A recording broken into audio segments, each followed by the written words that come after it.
Makasih Yang Mulia. Saya akan bertanya, sudah itu Saudara Hotman Paris akan bertanya. Dari paparan yang dikemukakan oleh saudara ahli ini sampai pada kesimpulan, ya, ada nepotisme, ada korupsi, ada perbuatan melawan hukum, dan sebagainya. Apakah itu pendapat ahli seperti itu didasarkan atas fakta-fakta yang terjadi dalam kenyataan? Misalnya, pernah ada satu penyidikan atau penuntutan secara pidana untuk membuktikan bahwa memang terjadi apa yang dikatakan oleh saudara ahli, ada nepotisme, ada korupsi, ada perbuatan melawan hukum, ataukah itu semata-mata adalah hasil penerawangan saudara ahli saja? Itu perlu dijelaskan di sini pada kami semua. Silakan saudara Hotman. Mana Pak Hotman? Mohon izin majelis. Saya agak bingung, ini ahli hukum atau ahli ekonomi? Karena tadi pendapatnya itu sudah melebihi ahli hukum. Pertanyaan saya, sekiranya pun benar tuduhan Anda, Jokowi melakukan tindak pidana korupsi, Jokowi melakukan pelanggaran undang-undang APBN, Jokowi melanggar tidak minta persetujuan dari DPR. Pertanyaannya, dan oleh karena itulah pemohon mengatakan pemilu dibatalkan dan diulang.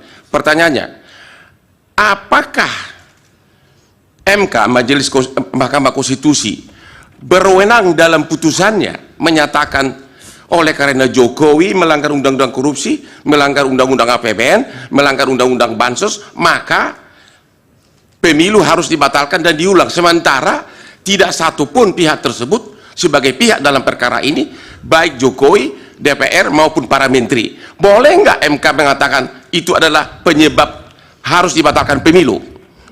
Terima kasih. Baik. Bawaslu tidak ya dari hakim?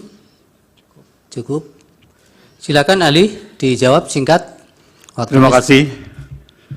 Alasan apa bahwa bansos itu diberikan?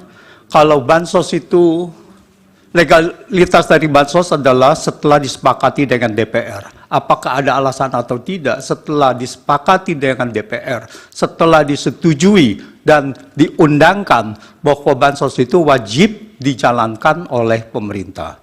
Tetapi masalah di sini adalah tidak ada alasan untuk memberikan bansos yang tidak disetujui oleh DPR dan tidak ditetapkan dengan undang-undang.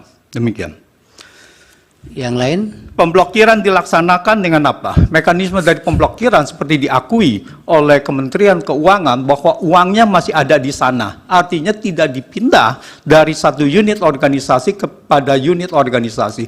Cuman nampaknya mata anggarannya yang berubah. Begitu diperlukan dana untuk bansos, maka diambil dari kumpulan uang yang sudah diblokir 50,15 triliun untuk dialihkan menjadi tambahan anggaran bansos. Banyak kejahatan yang tidak atau belum terjadi, yang belum diusut, tetapi tidak melepas bahwa itu sudah ada kejahatan. Apakah ini nanti ada yang diusut? Ya, nanti kita serahkan kepada siapa yang merasa berkepentingan, apakah pelanggaran-pelanggaran undang-undang, dugaan pelanggaran-pelanggaran dugaan ini, undang-undang ini, apakah akan ditindaklanjuti untuk mengusut secara pidana. Tetapi dalam hal ini adalah pelanggaran ini untuk kepentingan bansos dan untuk kepentingan pemilu. Dan dalam sidang ini adalah Mahkamah Konstitusi untuk menilai apakah bansos ini adalah legal atau tidak legal. Bansos adalah jelas seperti saya uraikan bahwa itu adalah untuk pemenangan paslon.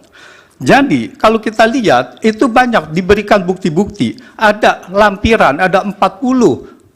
Itu antara lain, ada 40 cuplikan dari berita itu yang menunjukkan bahwa bansos ini diperuntukkan untuk pemenangan paslon. Jadi ini adalah bukan pendapat saja, tetapi ini adalah sudah ada bukti-bukti nyata.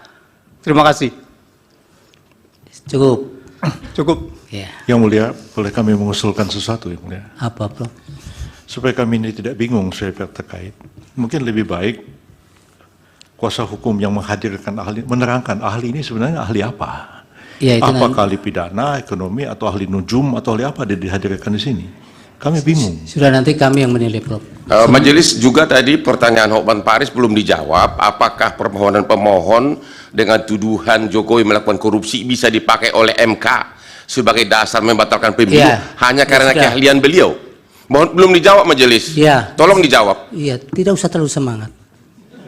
Bapak mau jawab tidak? Saya itu serahkan karena keputusannya adalah di mahkamah, ya. jadi saya menyerahkannya kepada mahkamah. Ya, itu, Pak Hotman. Bukan Jadi, wewenang saya. Ahli juga tidak harus dipaksakan untuk menjawab, apalagi untuk sama dengan yang diinginkan. Majelis Dan ahli ini kan juga menjawab berdasarkan data. Jadi Sudah. bukan hanya mohon izin berdasarkan majelis kan, omon-omon. mohon izin majelis kan dia yang memulai, dia yang mengatakan Jokowi korupsi, dia yang mengatakan ini, dia harus konsekuen dong sebagai ahli menerangkan. Iya, tapi pada bagian apakah itu menjadi kewenangan MK kan tidak dijawab. Diserahkan Ya maksud kepada saya dia sebagai ahli harusnya konsekuen dengan jawabannya, jangan cuma omon-omon. Anda tidak bisa memaksa seperti itu. Terima kasih ya, ahli. Keterangannya mudah-mudahan bermanfaat untuk pengambilan putusan.